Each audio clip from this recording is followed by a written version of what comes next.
بسم اللہ الرحمن الرحیم۔ السلام علیکم۔ روزانہ واقعات سننے کے لیے اس چینل کو سبسکرائب کریں۔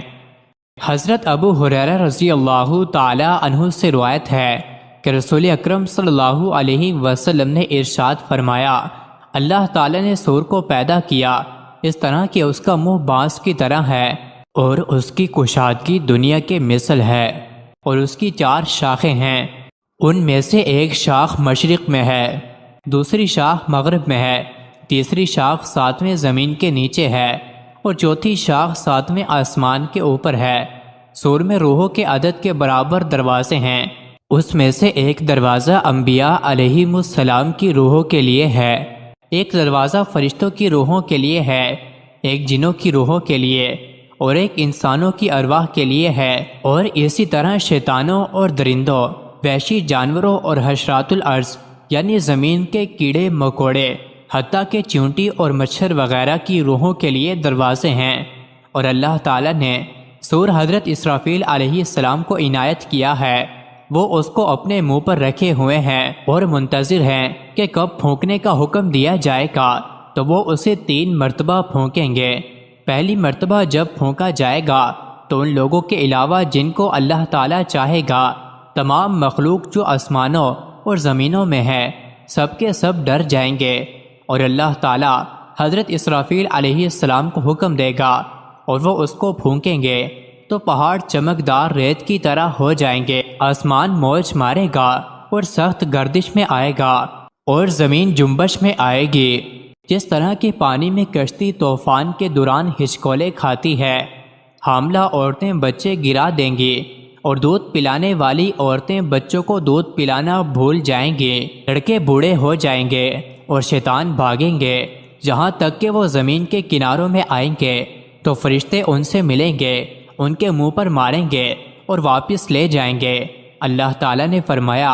کہ ندا کا دن یعنی قیامت کا دن ایسا دن ہے کہ جس دن تم پیٹ پھیر کر بھاگو گے اور زمین پھٹ جائے گی اور لوگ آسمان دیکھیں گے تو ان پر ستارے جھڑیں گے، آفتاب میں گہن ہوگا، آسمانوں کو علیحدہ علیحدہ کر کے پوست کھینچے جائیں گے، یعنی الگ الگ ہر آسمان کا پوست کھینچا جائے گا اور ان کا پردہ اٹھا لیا جائے گا۔ مردے ان حالتوں میں غفلت میں رہیں گے، اور یہ حالت 40 برس تک یا جب تک اللہ تعالیٰ چاہے قائم رہے گی۔ پھر اللہ تعالیٰ حضرت اسرافیل علیہ السلام کو مرنے اور بے ہوشی کا نطفہ کا حکم دے گا۔ اس وقت حضرت اسرافیل علیہ السلام کہیں گے کہ روحو، اللہ تعالیٰ کے حکم سے باہر نکلو، تو آسمانوں اور زمین والے بے ہوش ہو جائیں گے اور مر جائیں گے، مگر جن کو اللہ تعالیٰ چاہیں وہ نہ مریں گے، اور یہ شہداء ہیں یا 13 نفوس ہے، اور وہ یہ ہیں حضرت جبرائیل علیہ السلام، حضرت میکائیل علیہ السلام، حضرت اسرافیل علیہ السلام، حضرت عزرائیل علیہ السلام، اور 8 وہ فرشتے جو حاملین عرش ہیں، اور ابلیس لعین۔ اس کے بعد دنیا بلا انس، جن اور حشر کے باقی رہے گی۔ پھر اللہ تعالیٰ ملک الموت سے فرمائے گا کہ میں نے تیرے اگلوں اور پچھلوں کے عدد کے برابر مددگار پیدا کیے تھے، اور میں نے آسمانوں اور زمین والوں کی قوت تجھ میں رکھی تھی، اور آج میں تجھ کو غضب کے کپڑے پہناتا ہوں، اور اگلے اور پچھلے لوگوں اور جنوں کی تلخی موت کی زیادہ قوت دیتا ہے، اور تیرے ساتھ فرشتگان دوزخ سے 70,000 فرشتے ہوں گے، اور ہر فرشتہ دوزخ کے ساتھ آگ کے شعلے کی زنجیروں میں سے ایک ایک زنجیر ہو، اور مالک دروغہ دوزخ کو آواز دے کہ وہ دوزخ میں دروازوں کو کھول دے۔ چنانچہ ملک الموت ایسے صورت میں آئیں گے کہ اگر اس صورت میں ان کی طرف زمین و آسمان والے دیکھیں تو ضرور مر جائیں گے، تو وہ ابلیس کی طرف آئیں گے اور اس کو شدت سے گھڑکی اور دھمکی دیں گے، جس کی وجہ سے وہ بے ہوش ہو جائے گا، اور اس کے گلے سے خر خر کی ایسی آواز نکلے گی کہ اگر اس کو اہل آسمان اور اہل زمین والے سن لیتے تو بے ہوش ہو جاتے۔ اس کے بعد ملک الموت اس سے کہیں گے کہ ٹھہر اے خبیث، میں تجھے موت کا مزہ چکھاؤں گا، تو نے کتنی عمر پائی اور کتنی صدیوں کے لوگوں کو گمراہ کیا ہے۔ تو وہ ملعون مشرق کی طرف بھاگے گا۔ جب ملک الموت اس کی آنکھوں کے درمیان دیکھیں گے تو وہ مغرب کی طرف بھاگے گا، اس وقت پھر ملک الموت اس کی آنکھوں کے درمیان نظر کریں گے۔ اس کے بعد وہ دریاؤں میں غوطہ لگائے گا تو دریا اس کو قبول نہ کریں گے، چنانچہ ہمیشہ بھاگتا رہے گا اور اس کے لیے پناہ کی کوئی جگہ نہ ہوگی، یہاں تک کہ وسط دنیا میں حضرت آدم علیہ السلام کی قبر پر کھڑا ہوگا اور کہے گا کہ اے آدم، تمہاری وجہ سے میں مردود و ملعون ہوا۔ پھر وہ لائن ملک الموت سے کہے گا کہ تم مجھے کس پیالے سے پلاؤ گے اور کس عذاب سے میری روح قبض کرو گے؟ تو ملک الموت اس سے کہیں گے کہ شعلہ آتش اور گرم آگ کے پیالے سے، اور ابلیس خاک میں لوٹے گا، کبھی چلائے گا اور کبھی بھاگے گا، حتیٰ کہ جب وہ اس جگہ ہوگا جہاں وہ اتارا گیا تھا اور ملعون ہوا تھا، تو فرشتگان دوزخ اس کے لیے زنبورے اور آرے قائم کریں گے، زمین چنگاری کی طرح ہو جائے گی اور زبانیہ فرشتے اس کو گھیر لیں گے اور زنبوروں اور آروں سے اس کو چیریں گے، جب تک اللہ تعالیٰ چاہے گا اس وقت تک حالت نزا اور موت کے غصے کا شکار رہے گا۔ پھر اللہ تعالیٰ دریاؤں کو حکم دے گا کہ وہ فنا ہو جائیں، بے شک ان کی مدت گزر چکی۔ دریا کہیں گے کہ ٹھہرو، ہم اپنی جانوں پر توجہ کر لیں، ہائے ہائے خزانے، اور وہ ہماری عجائبات کدھر گئے؟ اس کے بعد ملک الموت ان پر ایک سخت چیخ مارے گا تو ان کے نشان بھی نیست و نابود ہو جائیں گے، گویا وہ تھے ہی نہیں۔ پھر پہاڑوں کو حکم دیا جائے گا کہ وہ فنا ہو جائیں، اس لیے کہ ان کی مدت ختم ہو چکی ہے۔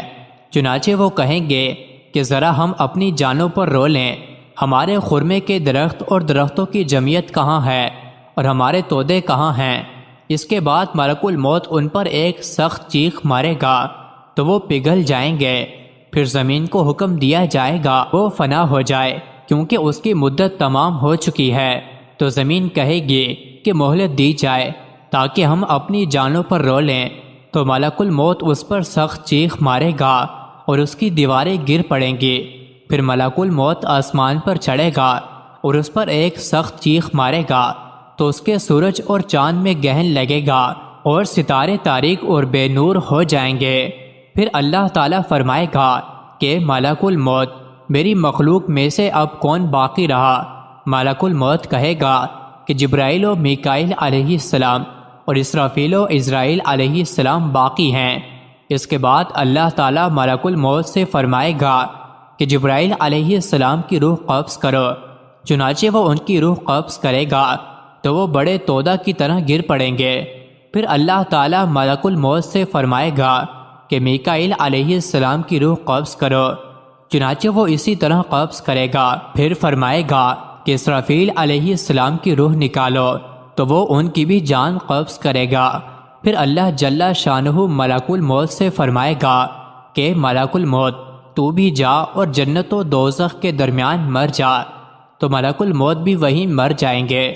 اس کے بعد اللہ تعالیٰ فرمائے گا کہ آج کس کی بادشاہت ہے؟ تو کوئی جواب نہ دے گا۔ پھر اس کو 2-3 مرتبہ فرمائے گا اور کوئی جواب نہ دے گا، تو اللہ تعالیٰ خود ہی فرمائے گا کہ اس یکانہ اور یکتا کی بادشاہت ہے جو بڑا قہر کرنے والا ہے۔ پھر فرمائے گا کہ کہاں ہے بادشاہان اور کہاں ہے متکبران و جابران؟ اس کے بعد پہاڑ دھنکی ہوئی روئی کی طرح کر دیے جائیں گے۔ پھر وہ زمین کے جس پر گناہ کیے گئے ہیں ملا دی جائے گی اور اس پر جہنم قائم کی جائے گی، اور اللہ تعالیٰ اس زمین کے بدلے جو نہایت ہی سفید ہوگی پیدا کرے گا تو اس پر جنت قائم کی جائے گی اور اس پر تمام مخلوق جمع کی جائے گی۔ اس کے بعد اللہ تعالیٰ حضرت جبرائیل و میکائیل علیہ السلام اور اسرافیل و عزرائیل علیہ السلام کے زندہ ہونے کا حکم دے گا۔ چنانچہ سب سے پہلے اسرافیل علیہ السلام زندہ ہوں گے اور عرش سے سور لیں گے۔ پھر رضوان داروغہ جنت کے پاس جائیں گے اور اس سے کہیں گے کہ حضرت محمد صلی اللہ علیہ وسلم اور ان کی امت کے لیے جنت کو آراستہ کرو۔